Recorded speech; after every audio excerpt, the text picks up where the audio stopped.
வணக்கம். இப்பதிவினை முதற் தடவை பார்ப்பவர்கள் அல்லது ஏற்கனவே பார்க்கத் தவறியவர்கள் சப்ஸ்கிரைப் பண்ணி பார்க்கும்படி தயவுடன் கேட்டுக்கொள்ளுகிறேன். தத்துவங்கள். வாழ்க்கையில் சந்தேகம் ஒன்று வந்தால் அன்றே உங்கள் நிம்மதியின் கடைசி நாளாகிறது. உன் மனதை காயப்படுத்துவது உன் சிந்தனைகள் மட்டுமே.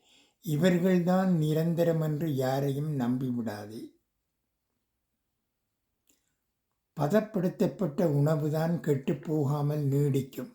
பக்குவப்பட்ட மனிதன்தான் சோர்ந்து விடாமல் சாதிக்கும்.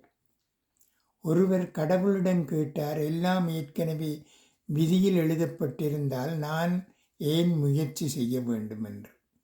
கடவுள் சிரித்து கொண்டே சொன்னார், சில பக்கங்களில் நான் உன் முயற்சி போல என்றும் எழுதியிருக்கிறேன் என்றார். நன்றி, வணக்கம்.